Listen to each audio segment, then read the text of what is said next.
Gente, bom dia. Quem está falando aqui é o Álvaro Teófilo, eu sou o responsável pelo desenvolvimento de negócios na Tempest Security. Eu agradeço a vocês pela participação, pelo interesse neste webinar.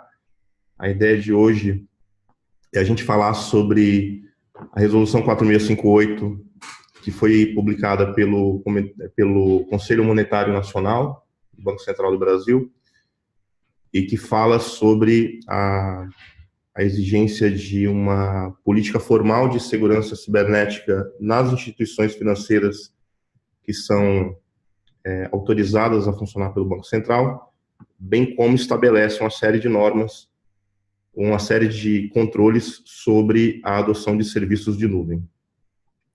Então, esse é o escopo inicial da normativa.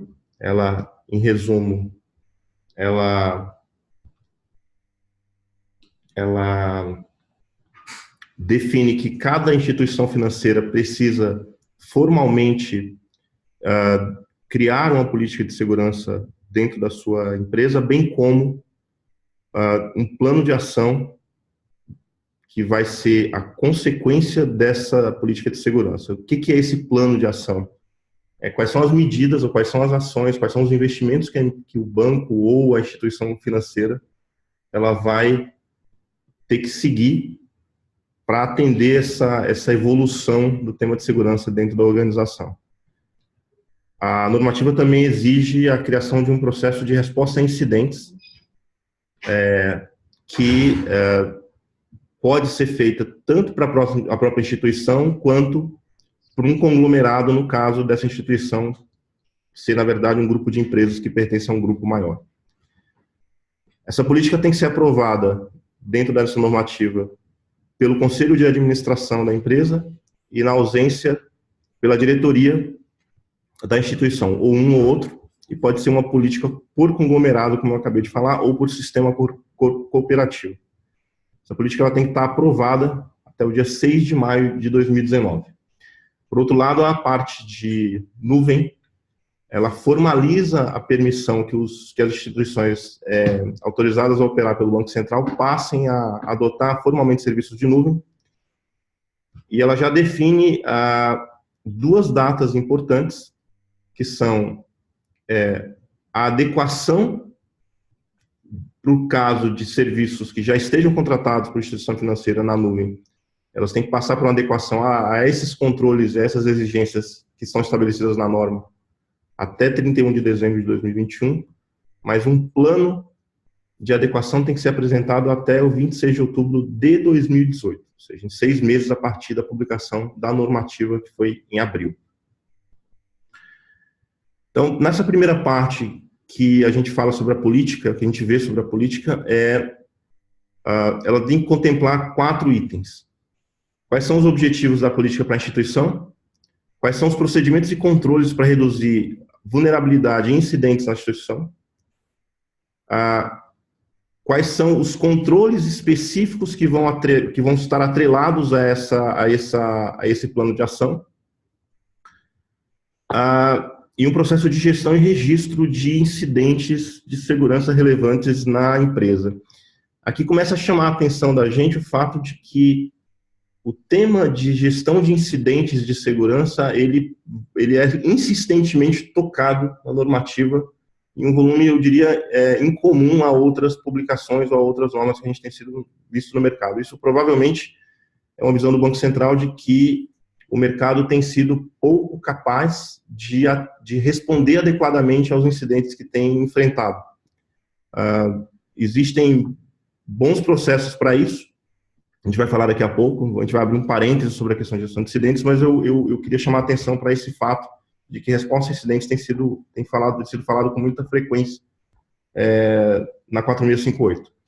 Então, o artigo 3º da norma também fala sobre a criação de diretrizes, primeiro, para a elaboração de cenários de incidente nos planos de continuidade de negócio da empresa. Isso é uma coisa interessante também, porque não é comum você encontrar nos planos de continuidade das empresas incidentes de segurança sendo testados. Você tem casos mais relacionados à indisponibilidade, sim, mais relacionados a um problema em um data center, ou um problema de indisponibilidade do ambiente físico, mas os cenários de típicos incidentes de segurança, como, por exemplo, um ataque de negação de serviço, não tem sido comum você encontrar esse tipo de cenário nos cenários de teste dos planos de continuidade de negócios das empresas. Isso é uma exigência, portanto, que o Banco Central passa a fazer. Classificação de informações também passa a ser exigido. O clássico na área de segurança, você tem que ter os labels de que tipo de informação, se é pública, se é confidencial, se é de uso interno. Isso, até hoje, é um assunto que em muitas empresas é mal resolvido. De novo, falando, definição de procedimentos para prevenir e tratar incidentes, a gente já está falando insistentemente disso. E quais são os parâmetros que serão utilizados na avaliação desse tratamento de incidentes. E aqui é o parênteses que eu falei que a gente ia fazer. Só um minutinho, gente, que a gente tem um ponto de controle aqui.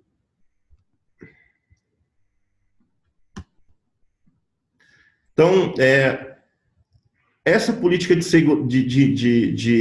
incidentes, ela deve incluir, de gestão de incidentes, ela deve incluir a definição do que é um incidente de segurança. Aqui a gente precisa lembrar que existe uma definição do que é um incidente no modelo ITIL tradicional e uma definição um pouco diferente do que é um incidente de segurança. Qual é a descrição de um ciclo de gestão de incidentes? Eu elaborei aqui um slide para a gente falar especificamente sobre isso. Quais são os acordos de nível de serviço baseados na relevância de cada um dos incidentes que forem identificados dentro da organização? Qual é o processo de notificação, tanto para dentro da própria empresa quanto para fora, dependendo de cada caso? E aqui a gente deve lembrar que existem casos onde incidentes relevantes têm sido exigido que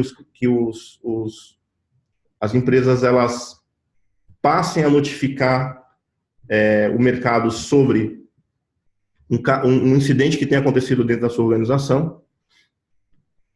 Quais são os papéis e responsabilidades dentro das equipes da instituição sobre a questão de incidentes, porque não obrigatoriamente vai existir uma única equipe tratando, identificando, tratando, respondendo e registrando os incidentes. E o envolvimento de empresas terceiras também em todo esse processo. O Banco Central também menciona nessa norma a exigência de que as empresas terceiras que fazem parte do ciclo de gestão da instituição, ela também deve ser envolvida nesse processo. Então, para lembrar a todo mundo o que é um processo típico de gestão de incidentes, e esse, sendo um assunto tão relevante para a norma, a gente quer insistir em falar nele. Eu vou passar rapidamente, mas só para lembrar para todo mundo, a gente está falando de que o incidente ele vai partir desde a identificação até o seu pós-mortem em governança, passando por triagem, categorização, um tratamento, o registro e a guarda das informações. Aqui tem um processo muito importante desde você passar por uma capacidade de analisar um a um os alertas que você possui na sua estrutura, categorizar e aí sim abrir incidentes quando você entender que aquele alerta, de fato, ele é relevante. Passando pelo registro, o registro de incidentes passa a ser algo muito importante para 4658. A categorização, e você dizer que tipo de incidente, qual é o impacto de cada um deles, é um assunto importante. Existe aqui uma lista que eu coloquei nesse slide sobre quais são as informações que estão sendo exigidas, até o pós-mortem, onde você vai ter reportes periódicos em fóruns adequados para falar sobre os casos que aconteceram na empresa de forma recorrente.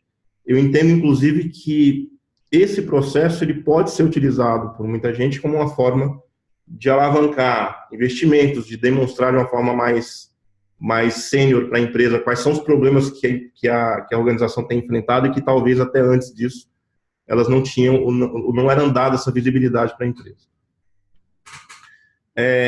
Eu coloquei aqui 2 modelos conhecidos de mercado que podem ajudar as empresas a construir processos de gestão de incidentes. São modelos já antigos, conhecidos, bem utilizados, e a gente colocou os links aqui para quem tiver o interesse de usá-los. Esse material, inclusive, vai ser compartilhado com todo mundo ao final do evento. O artigo 3º, ainda falando sobre a política de segurança, ela também fala sobre a existência de mecanismos de geração de cultura de segurança dentro da empresa, que passa por capacitar pessoas, avaliar as pessoas no tema de segurança, mas também fala sobre gerar cultura de segurança no lado do cliente, inclusive sobre a questão do uso de produtos e serviços, o que já é relativamente comum no mercado financeiro, mas passa a ser uma exigência nessa norma, ou seja, a empresa, a instituição, ela vai ter que demonstrar quais são as ações específicas que ela está tomando para levar a cultura de segurança também aos seus próprios clientes. E o óbvio é o comprometimento da alta direção, que a gente vai demonstrar aqui como isso vai acontecer, com relação à melhoria ou à evolução dos procedimentos de segurança dentro da instituição. O artigo 3º também fala sobre a existência de mecanismos de compartilhamento de informação de incidentes relevantes. Aqui a gente mencionou três caminhos que podem ser utilizados para que isso aconteça. Primeiro são comitês, grupos de trabalho específicos que podem trabalhar em assuntos específicos ou em resposta a um caso específico que tem acontecido no mercado.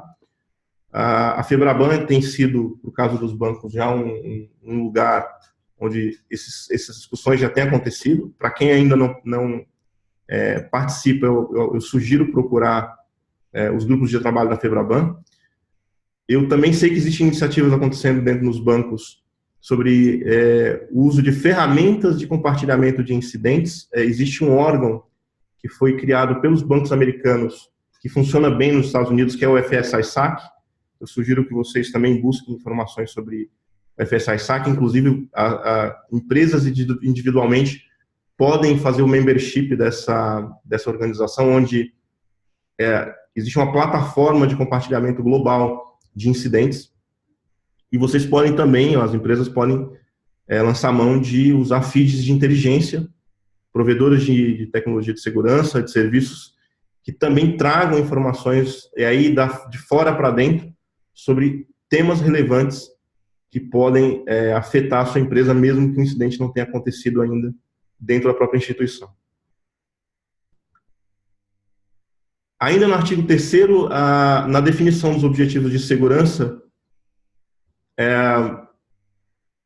insiste-se em falar sobre prevenir, detectar e reduzir vulnerabilidades e incidentes. E aqui eu chamo a atenção que a gente está falando de infraestrutura, a gente está falando de sistemas, a gente está falando de qualquer nova tecnologia que uma empresa, uma instituição esteja adotando, e obviamente cloud, porque ela acaba entrando no contexto com a própria permissão do Banco Central, dos bancos e instituições adotarem serviços de cloud. Como mínimo, a norma exige que todos esses temas que estão elencados aqui à direita sejam parte dos objetivos de segurança. Autenticação, criptografia, detecção de intrusão e todos os outros temas aqui listados. Isso não é uma lista que eu criei, é uma lista que está declarada no artigo 3º, parágrafo 1º da norma. A norma também fala que a política de segurança deve ser divulgada a todos os funcionários e às empresas prestadoras de serviço. Aqui tem mais uma coisa interessante, quer dizer, você passa a ser não só uma recomendação, mas uma exigência que quem trabalha, as empresas que têm serviços críticos, que fazem parte das operações das instituições, também precisam ter consciência, conhecimento da exigência, da existência da política do seu conteúdo. E a instituição financeira também deve divulgar ao público geral, seus clientes, um resumo falando de forma geral qual é a sua visão sobre as suas próprias políticas de segurança, algo que também, em geral, não é tão comum a gente encontrar no mercado. Dentro do artigo 6º, o Banco Central ele começa a detalhar o que ele espera de um plano de ação de resposta, do plano de ação e resposta a incidentes. Então, vamos relembrar aqui. plano de ação é a lista de atividades e investimentos que vão fazer parte da política de segurança, e o resposta a incidentes é o processo em si, focado na gestão no gerenciamento do incidente desde o seu nascimento até a sua morte. 3 itens, basicamente: quais são as adequações que a instituição financeira vai tomar, do ponto de vista tanto de organização quanto de operação, para criar esse processo. Quais são as rotinas, quais são os procedimentos, quais são os controles e as próprias tecnologias que serão adotadas, que é importante. O plano de ação de segurança, você vai ter que começar a descrever quais são as tecnologias específicas, quais são os controles específicos que você está adotando como parte da evolução do plano de segurança cibernética dentro da instituição. E, por fim, qual é a área responsável que vai manter o registro e controle de incidentes. Interessante aqui porque não obrigatoriamente a própria área de segurança faria esse papel. Bancos ou instituições financeiras com processos um pouco mais sofisticados, elas entregam, por exemplo, esse papel à área de riscos operacionais, que faz com que incidentes de segurança seja mais um tipo de ocorrência operacional que afetou a empresa no meio de várias outras situações do dia a dia. Nesse caso, eu vejo como uma boa prática que a própria área de riscos operacionais ou de controles internos assuma o papel de gestionar a longo prazo todos os incidentes que aconteceram, do ponto de vista de plano de ação de mitigação, de resposta, de evolução, e não a própria área de segurança. O artigo 7º, ele define que a instituição ela deve designar um diretor responsável pela política dentro da instituição.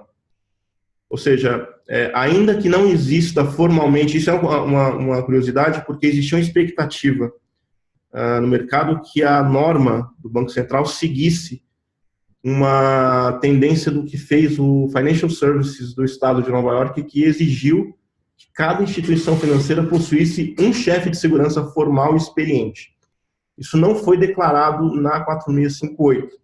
Porém, a norma ela define que um diretor específico da instituição deve responder pelo tema de segurança, pelo plano de ação aprovado pela instituição financeira. Curiosamente, nesse mesmo artigo, o Bacen define que esse diretor não deve desempenhar, ele pode desempenhar outras funções, mas que não seja uma em que se caracterize um conflito de interesse. Então, a leitura simples disso é dizer que, por exemplo, um CIO não poderia ser, em tese, o diretor responsável, ou não seria o diretor ideal para assumir esse papel, ainda que isso não esteja escrito na própria norma.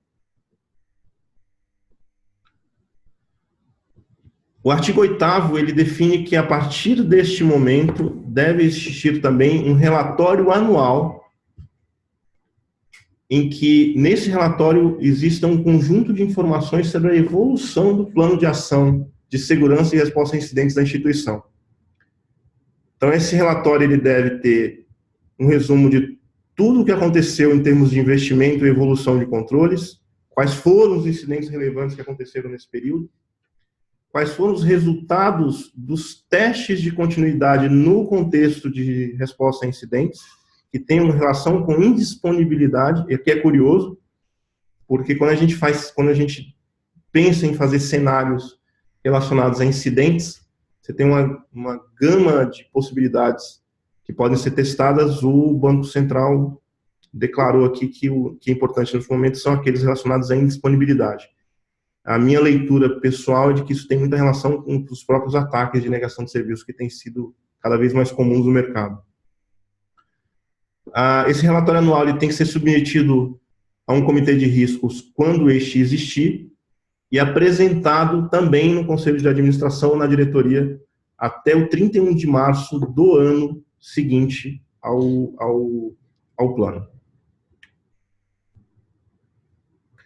Já ainda deve incluir, nesse artigo 9º, o plano de ação, ele também tem que passar por aprovação do Conselho, e também ser revisado anualmente. Significa que ele não pode ser um documento estático, e sim que ele reflita uma série de iniciativas que estão sendo tomadas dentro da instituição. A segunda parte da norma, ela fala finalmente sobre a questão da cloud. O Felipe Bonora, que é o nosso cara de marketing aqui, está me chamando a atenção que nós responderemos perguntas que estão sendo feitas no final da apresentação, e vocês podem colocar suas perguntas no campo de chat aqui do webinar. Bom, qual é o escopo que o Banco Central definiu sobre a questão da adoção de nuvem de serviços de cloud? Em resumo, é a adoção de qualquer um dos serviços clássicos disponibilizados por grandes serviços de nuvem, ou uma infraestrutura, ou uma plataforma, ou um sistema, mas pode ser também a hospedagem de um sistema da própria instituição que esteja hospedado, que seja armazenado em algum serviço de nuvens, incluindo algum sistema ou alguma plataforma que tenha sido desenvolvida por um prestador de serviço trabalhando para a instituição. O artigo 11 da norma, ela fala que as instituições elas têm que garantir que as políticas de gestão de risco elas devem começar a olhar também para essa questão do que é a terceirização de serviços no nosso contexto. A terceirização significa transferir parte do teu data center para fora da empresa, mas o que a norma diz é que você passa a ser responsável por garantir que a política de gestão de riscos da empresa considere a tomada de decisão de contratação de serviços relevantes de nuvem como parte do seu papel, ou seja, qualquer serviço que venha a ser contratado de nuvem pela instituição, ela deveria passar por uma decisão colegiada de gestão de riscos da instituição e não somente uma decisão, por exemplo, entre tecnologia e segurança. Nessa mesma linha, essa normativa define que práticas de governança também sejam proporcionais à relevância do serviço que for contratado e aos riscos que forem expostos.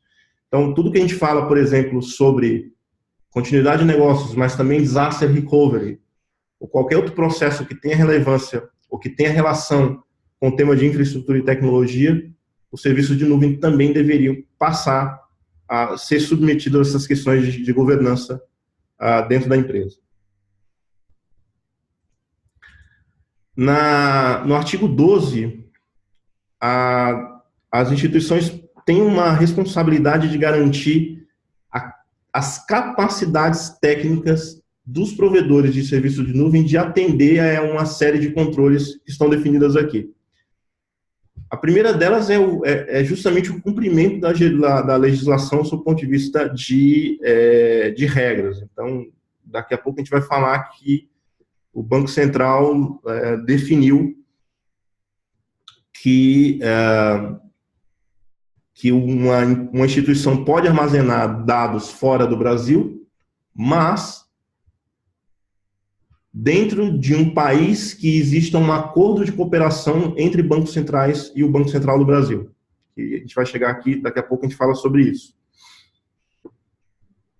A instituição também tem que garantir, contratualmente, o acesso aos dados e informações que serão armazenados, que serão processados pelo prestador de serviços incondicionalmente.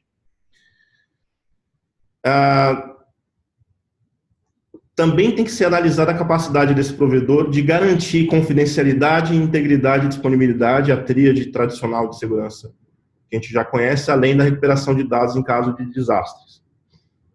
Aqui eu chamo a atenção para um fato que não é responsabilidade única de um provedor de serviços de nuvem manter ou a confidencialidade, a integridade e disponibilidade. Existe uma série de responsabilidades compartilhadas entre nuvem e cliente, a gente vai falar aqui no detalhe, mas o fato de que a norma exige que essa análise de capacidade do provedor em prestar ou em ser capaz de manter a confidencialidade não transfere ao provedor a responsabilidade total, por exemplo, da confidencialidade dos dados na nuvem. Essa norma também pede que a instituição analise a capacidade do provedor de ser aderente a uma série de certificações que eventualmente sejam exigidas pela instituição para a prestação de serviço específica que for contratado.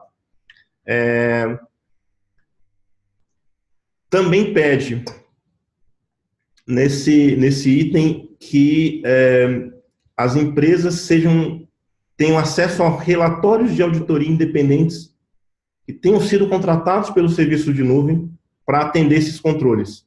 Eu coloquei aqui um exemplo do que a Amazon AWS faz, que é disponibilizar uma plataforma que eles chamam de Artifact, onde o Artifact você consegue enxergar quais são todos os relatórios de compliance e auditoria independentes que a Amazon AWS já passou. Eu não entrei em todos os grandes serviços de nuvem, mas isso é um exemplo de que alguém que esteja interessado em olhar essas certificações pode fazer isso de forma pública só tendo uma conta aberta dentro da Amazon.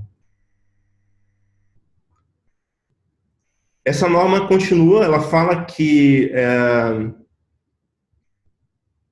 os recursos de monitoramento também devem ser analisados por parte de quem está contratando. Significa que quem for contratar deve olhar se a empresa, o serviço de nuvem, ela possui capacidades técnicas para permitir, por exemplo, a integração de serviços tradicionais de monitoramento ao monitoramento de serviços específicos de nuvem. Por exemplo, quando a gente estiver falando sobre segurança, um SOC tradicional ser capaz de gerenciar também os serviços que estão em nuvem.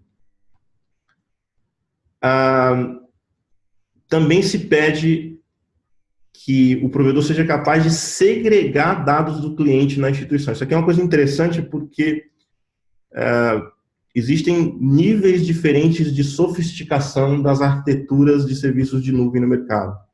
No passado, a gente encontrou muitos casos onde alguns serviços de nuvem não eram capazes de segregar dados de clientes que estavam usando sua mesma infraestrutura. Existiram problemas, inclusive isso ganhou o nome.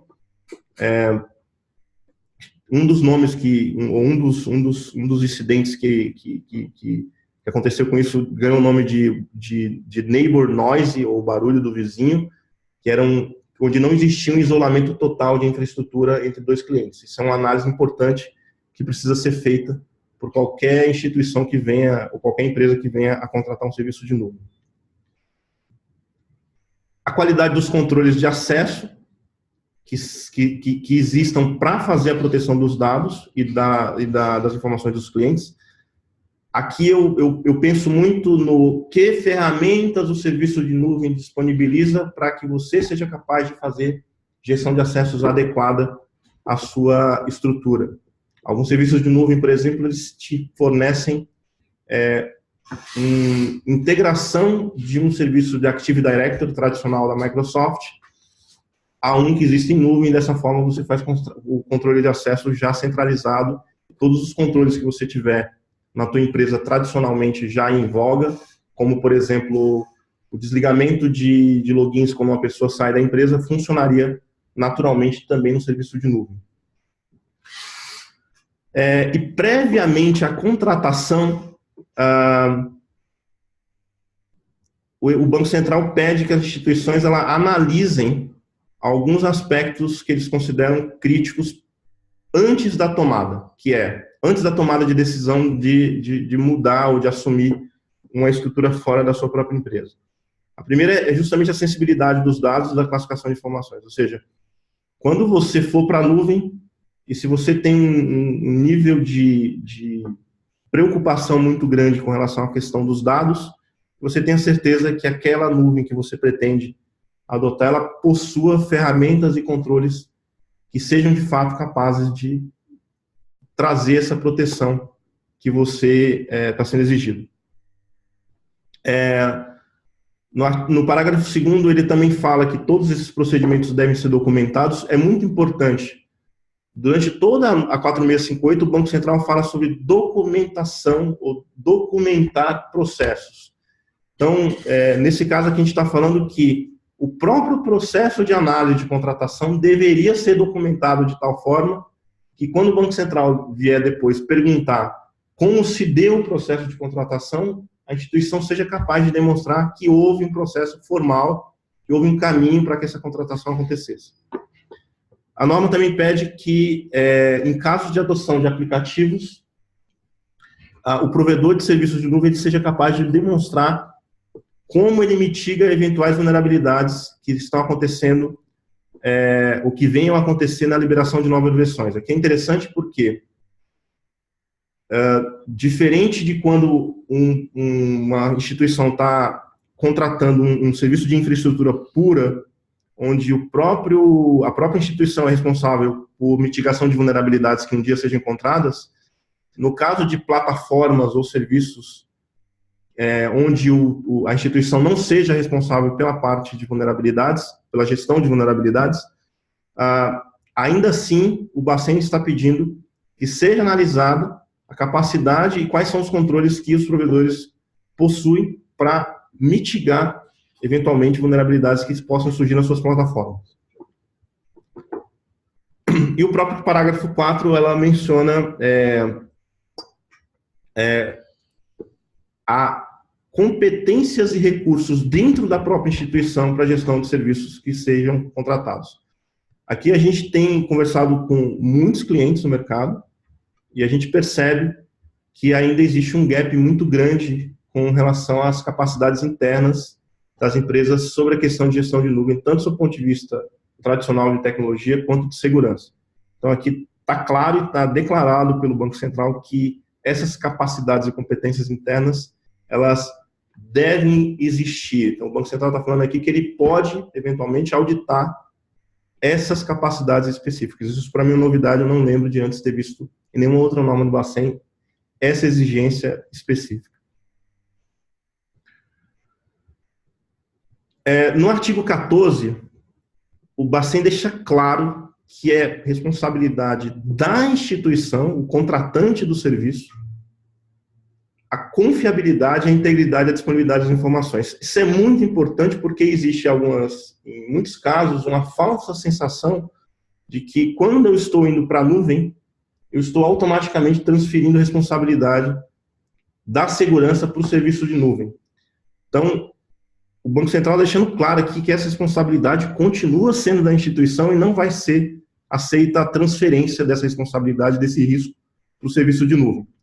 Então, lembro aqui o modelo de compartilhamento de responsabilidades, que é clássico já, entre vários serviços de nuvem. Eu, de novo, estou mencionando o AWS, que é o nosso parceiro,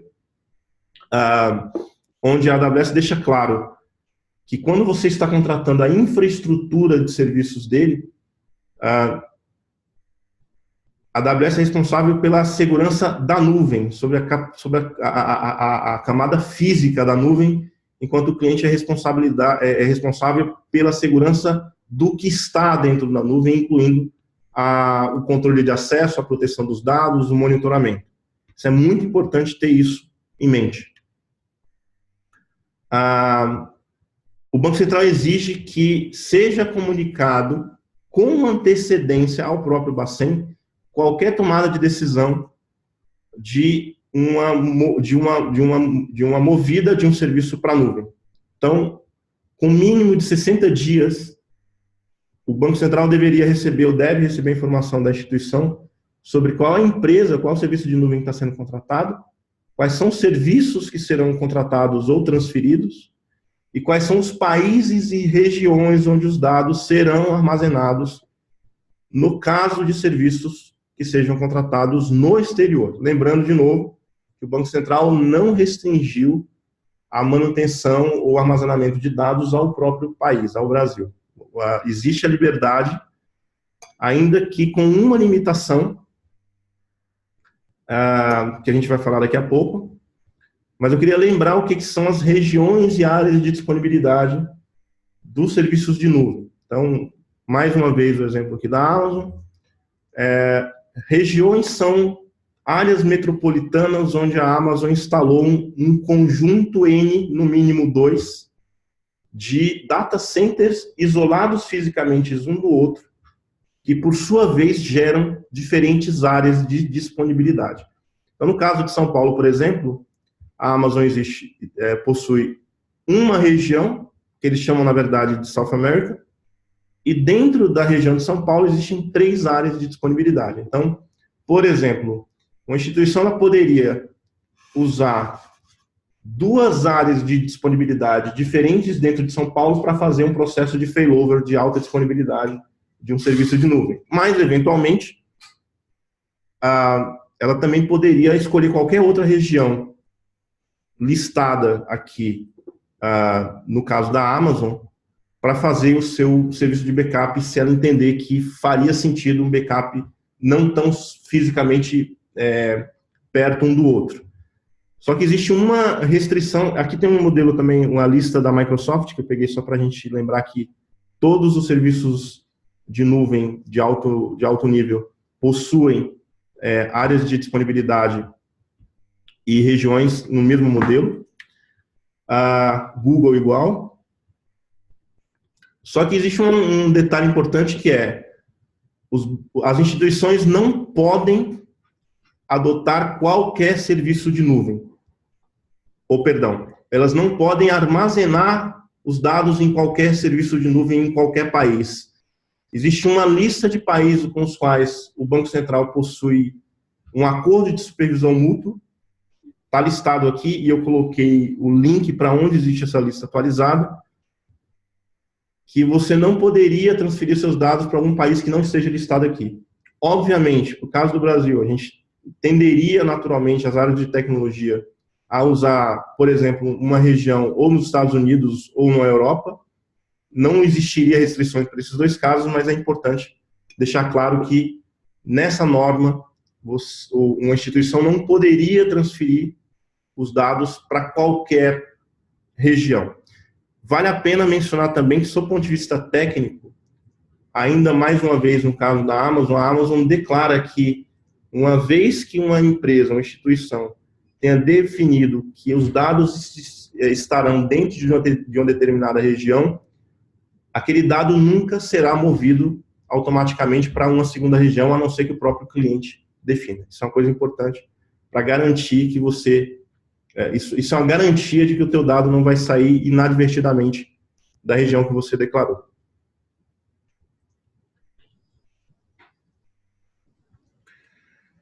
Bom, o artigo 17 ele fala sobre as cláusulas contratuais. Eu não vou entrar no detalhe de todas as cláusulas, mas elas estão detalhadas aqui. Mas existe uma série de cláusulas que o Banco Central está exigindo que a instituição, quando contratar um serviço de nuvem, essas cláusulas, elas existam. Vale a pena mencionar, por exemplo, que é uma cláusula requerida pelo Banco Central, a exigência de segregação de dados e consoles de acesso dos clientes, mas também a transferência e exclusão de dados no caso de um fornecedor ter o seu contrato rescindido e uma instituição mover os seus dados para uma nova cloud. Curiosamente, o Banco Central também exige que, caso uma instituição ela entre em uma condição de decretação de regime de resolução, ou seja, a instituição está sofrendo uma intervenção, ou o interventor ele possua acesso irrestrito aos dados que estão armazenados em nuvem. Isso é uma exigência do Banco Central que isso esteja declarado, esteja uma cláusula contratual. Importantíssimo que isso esteja escrito no contrato entre a instituição e o serviço de nuvem. Tá?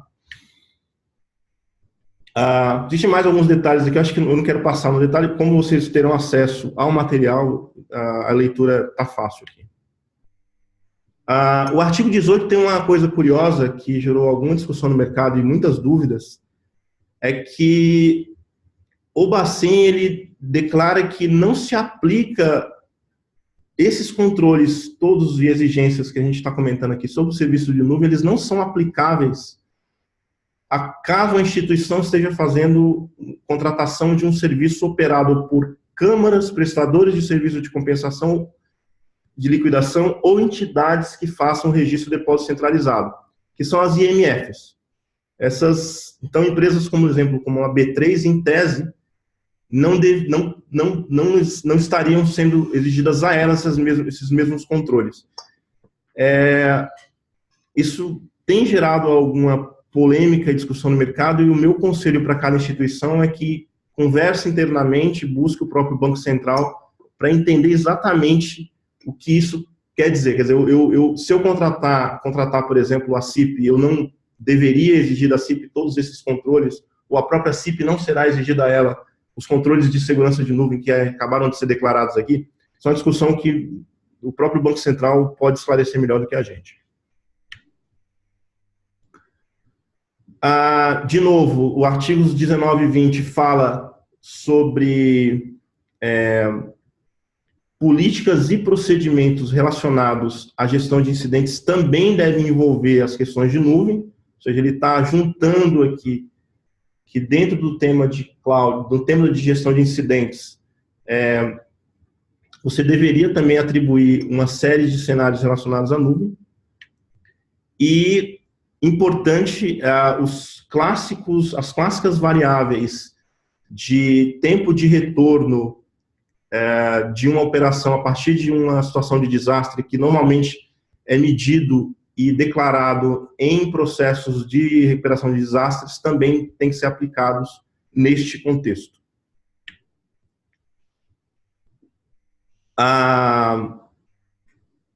Os artigos 21 e 22, eles continuam falando sobre o acompanhamento do plano de ação. Ele comenta, por exemplo, que todas esses controles, eles têm que ter, para os serviços de nuvem também, uma série de definições de quais são os processos, quais são os testes, quais são as trilhas de auditoria daquele serviço que estão sendo armazenados, quais são as métricas e indicadores de segurança que vão existir, quais são os processos de identificação e correção de deficiência. O Bacen fala declaradamente que esses processos devem ser submetidos a testes periódicos pela auditoria interna. Isso lembra um pouco uma normativa que saiu há algum tempo atrás sobre abertura de contas correntes online, onde, da mesma forma, as áreas de controle interno deveriam ser capazes de analisar a efetividade dos controles exigidos na norma. Aqui, nesse caso, ele não fala da área de controles internos, mas sim da auditoria interna sendo capaz de fazer essa análise da efetividade dos controles. E o último parágrafo desse artigo declara que essas informações elas devem estar disponíveis ao Banco Central. De novo, documentação dessas métricas, desses controles.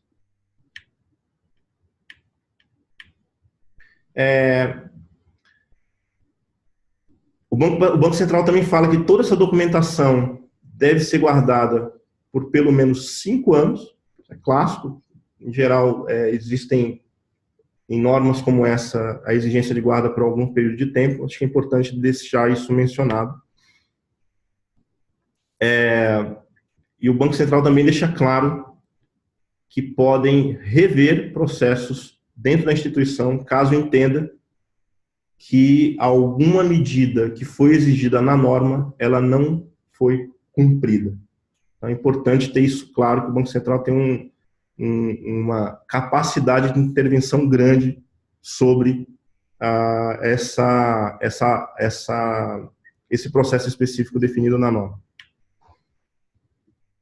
No artigo 25, a gente já está acabando, o Bacen define que as instituições que já estejam utilizando o serviço de nuvem têm um período de tempo para garantir a aderência dos seus processos às exigências da própria norma. É um tempo bastante elástico, ele está falando aqui de 31 de dezembro de 2021, ainda que, como a gente já mencionou antes, esse plano tem que ser apresentado até outubro agora de 2018. E, por fim, existe uma definição de artigo, de políticas e restrições que o Banco Central deixa claro, mais uma vez determinando uma série de poderes sobre vetar ou impor restrições à contratação de serviços que eles entendam que não estão observando as normas que estão declaradas aqui, ou as políticas e controles que estão declarados aqui. Por fim, a gente deixou um slide aqui de mensagens importantes. A primeira delas é que, sob o ponto de vista de segurança tradicional, de cibersegurança, a gente não enxerga nenhuma grande novidade sobre as práticas que já têm sido adotadas no mercado. Ou seja, o que o Banco Central está pedindo é a formalização de algo que já deveria estar acontecendo dentro das instituições financeiras.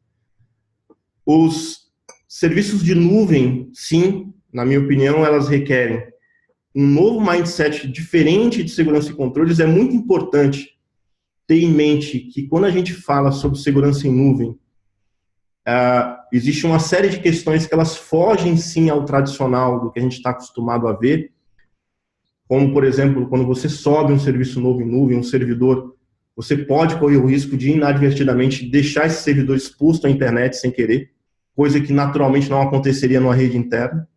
Então, tem uma série de... O funcionamento dos serviços de nuvem é bem diferente do que a gente tem em serviços tradicionais. Eu deixei um recado forte aqui sobre a questão de formação de equipe em cloud.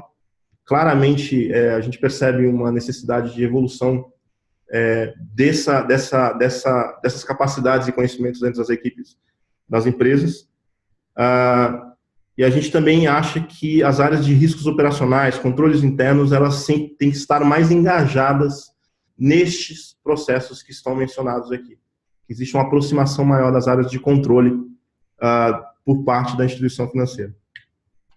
Bom, esse é o resumo da 4658. Eu espero que tenha sido bastante prático.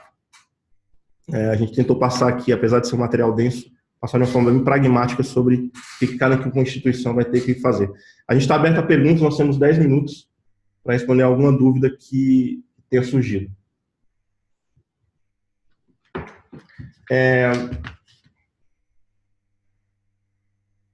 Tem uma pergunta aqui do Bruno Agostinho, que ele pergunta se é necessário uma política à parte da política de SI, ou se a sua política de SI já aborda esses temas e está tudo ok. Bruno, eu entendo que se você já tem uma política de segurança na empresa, ela, em tese, já deveria servir como uma política que o Banco Central está te pedindo. É importante lembrar que a política também ela exige que você, ou que o Banco Central também exige que você tenha um plano de ação. Quer dizer, não é só ter uma política de segurança. Você também tem que ter um documento onde você declara anualmente qual é o teu plano de ação para aquele ano em termos de evolução de segurança.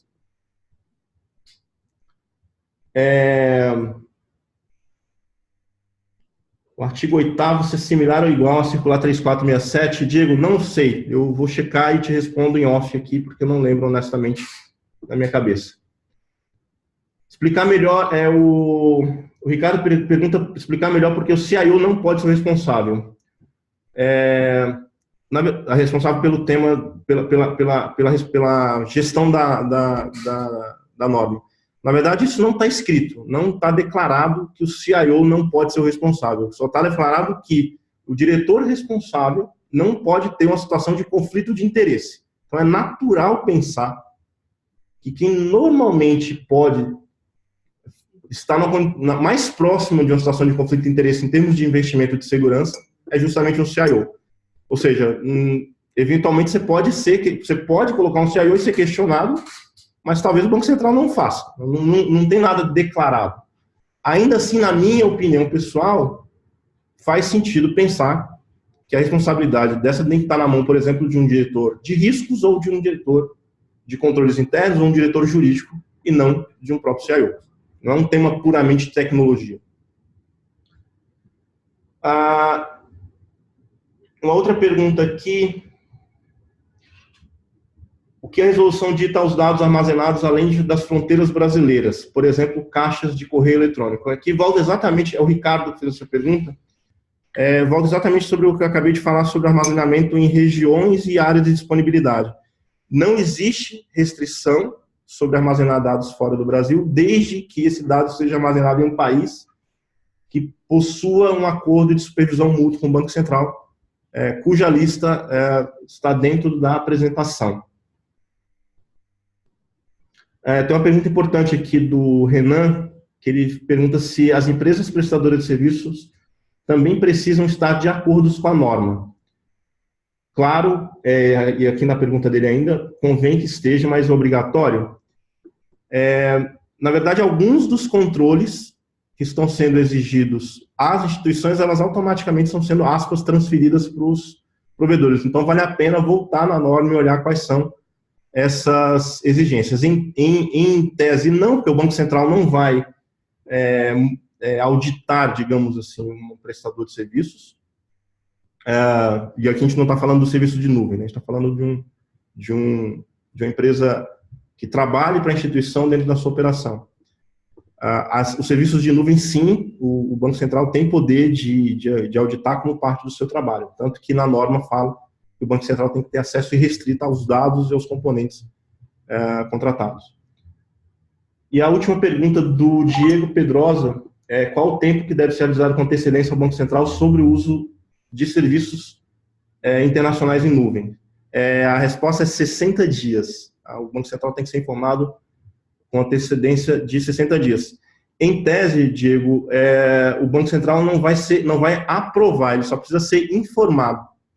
Só que, naturalmente, eu imagino que essas apresentações ou esses informes, eles acontecem em reuniões com o Banco Central, que se o Banco Central entender que existe alguma situação de risco, ele vai avisar no momento em que a apresentação for feita.